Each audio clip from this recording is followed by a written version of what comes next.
जम्मू कश्मीर के डेलीवेजर्स के लिए एक गुड न्यूज है क्योंकि लेफ्टिनेंट गवर्नर साहब ने अप्रूव किया है रेगुलराइजेशन को लेकर वो बिल जो जम्मू कश्मीर की पीडीपी के विधायक वहीदुर रहमान जी ने सबमिट की थी, उसे हरी झंडी मिल गई है, अप्रूव किया गया है, जिसमें कि डेलीवेजर्स हैं, एडॉक बेस मुलाजमीन हैं और जिसमें टेम्पोरी बेस वर्कर्स हैं या नीड बेस वर्कर हैं, उनके लिए एक मुकम्मल तौर पे बिल जो है 2025 में प्राइवेट मेंबर बिल सबमिट किया था वहीदुर रहमान जी ने। उस बिल को जनाब जो हमारे लेफ्टिनेंट गवर्नर है मनोज सिन्हा साहब उसने पास किया है, अप्रूव किया है। अब मेरे पास क्या डिटेल्स आ रही हैं वो मैं आपके साथ बिल्कुल शेयर करना चाहूंगा क्योंकि ये इंतहाई शेयर करना भी बहुत जरूरी है आप सभी दोस्तों के साथ, क्योंकि कहीं ना कहीं इसका जो है वो एक पॉजिटिव इंपैक्ट आप लोगों पे भी रहता है। तो मैं बताना चाहूंगा कि जो जम्मू कश्मीर यूनियन टेरिटरी है, यहां से एक प्राइवेट मेंबर बिल सबमिट किया था। बिल जो है वो वहीदुर रहमान परे ने सबमिट किया था और इसमें लिखा हुआ था कि Jammu Kashmir civil services special provision for regularisation of ad hoc daily wager need base and other temporary workers. Other temporary workers में कौन कौन आ सकते हैं और कौन कौन से टेम्पोररी वर्कर्स हैं वो भी इसमें है।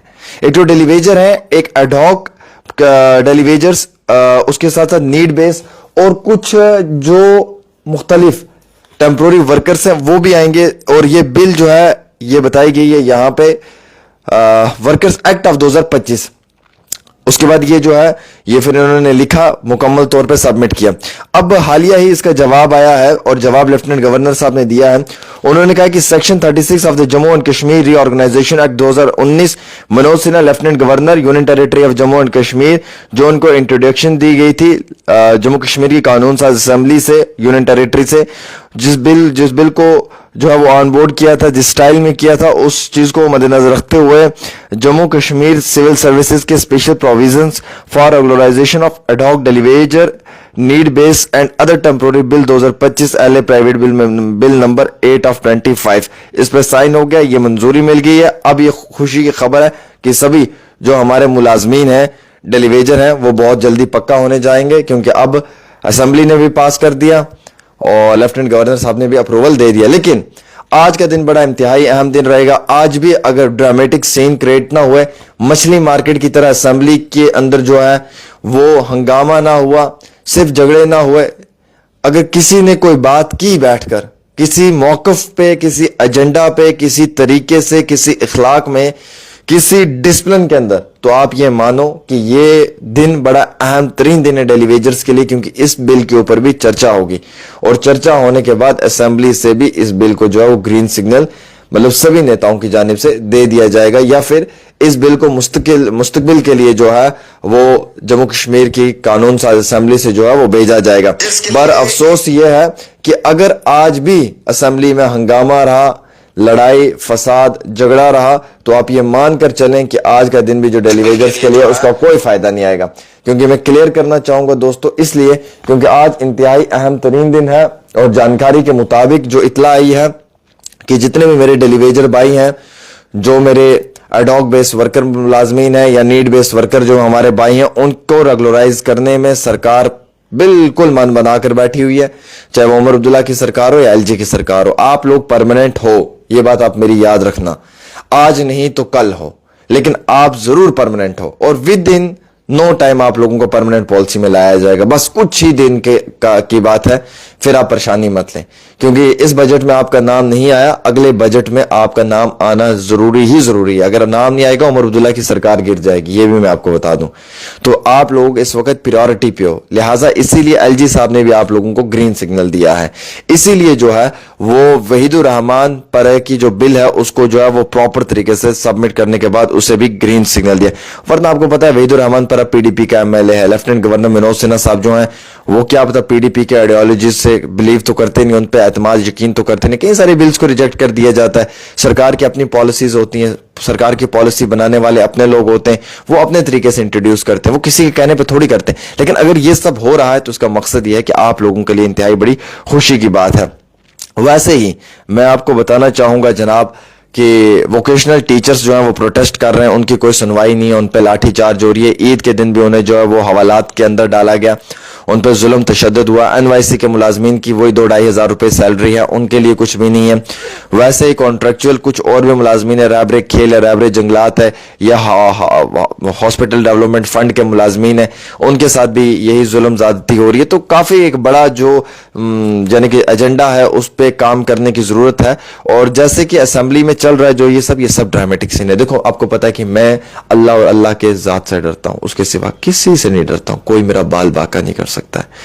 ये सब ड्रामा हो रहा है, ये सब ड्रामा हो रहा है, हकीकत है ये ड्रामा हो रहा है। आप मेरी बात माने, ये ड्रामेटिक सीन है यार। आप मुझे बताएं, तमिलनाडु जिसमें 6% मुसलमान है, 94% वहां पे हिंदू आबादी है, वहां की असेंबली रेजोल्यूशन को पास करती है कि जनाब वक्फ के तरमीमी बिल के जो आपने पास किया ये गैर कानूनी है या ये मुसलमानों के राइट्स के खिलाफ है।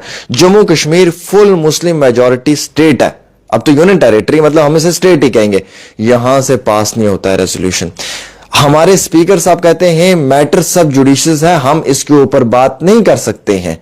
अगर ये वक्फ का मैटर सब जुडिशियस है तो mister speaker sir, respected speaker sir, 370 का मैटर क्या था?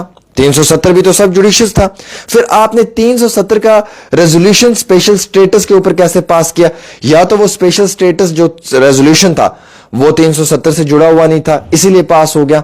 अगर वो 370 के साथ जुड़ा हुआ था, अगर आप लोगों ने वो पास किया था, तो जरा मुझे बताएं कि आप वक्फ तरमीमी बिल का क्यों नहीं पास कर सकते हैं? आप बात करें ना, आप मेरे जैसे जर्नलिस्ट से बात करें तो मैं आपसे बात करने के लिए तैयार हूं। एक तो ये चीज मुझे क्लियर करें, और दूसरा इंपॉर्टेंट ये है, जो हैरानगी हुई कि जो किरण रिंजू है, जो मिनिस्टर ऑफ मिनॉरिटी है, वो हिंदुस्तान के पार्लियामेंट में मुसलमानों के खिलाफ वक्फ तरमीमी बिल को पास करता है, और पास करने के बाद डायरेक्ट कश्मीर आता है मुस्लिम मेजॉरिटी स्टेट में, जो हिंदुस्तान के अंदर सिंगल मुस्लिम मेजॉरिटी स्टेट है, वहां पे सीधा एंटर होता है मुस्लिम मेजॉरिटी स्टेट में किरण रिंजू। वो क्या दिखाना चाहता है पूरे इंटरनेशनल लेवल पे, बैनुल अक़वामी सतह पे, कि जनाब देखो, मैंने हिंदुस्तान के पार्लियामेंट में मुसलमानों के खिलाफ बिल पास किया, और हिंदुस्तान की फुल मेजॉरिटी की जो स्टेट है वहां पे, वहां के CM साहब के साथ मैं टुलिप गार्डन में वॉक कर रहा हूं, मैं टुलिप गार्डन में घूम रहा हूं। ये बीजेपी की आइडियोलॉजी है जो वो अपने दिमाग से चल रहे हैं, और हम लोगों को समझ भी नहीं आ रहा कि दिखावा क्या दिखा रहे हैं। एक तरफ वो पास करते हैं, दूसरी तरफ वो यहां आते हैं। एक तरफ वक्फ तरमीमी बिल पास होता है, दूसरी तरफ अमित शाह जी यहां पे लैंड करते हैं, और यहां पे जो है वो अपने दौरा करते हैं। बहुत डीपली सोचना पड़ेगा। मैं एक जर्नलिस्ट हूं ना, मुझे इसकी गहराई में जाना पड़ता है। जब तक मैं इसकी गहराई में नहीं जा पाता ना, मैं तब तक आपके साथ अदल और इंसाफ नहीं कर पाऊंगा। ये रियलिटी है। और वैसे ही मैं आपको ये भी बताना चाहूंगा कि वक्फ तरमीमी बिल जो पास हुआ वो गलत हुआ है, उसमें कहीं पे भी नहीं। हिंदू बरादरी के कई सारी बोर्ड हैं, ट्रस्ट हैं, मंदिर की कमेटीज हैं, कहीं पे भी कोई मुस्लिम इन्वॉल्व है नहीं है। तो मुसलमानों के वक्फ बोर्ड में आप हिंदू को क्यों ला रहे हो? वेरी क्लियर, नहीं आना चाहिए। इसकी मुखालफत करते हैं, सिरे से करते हैं।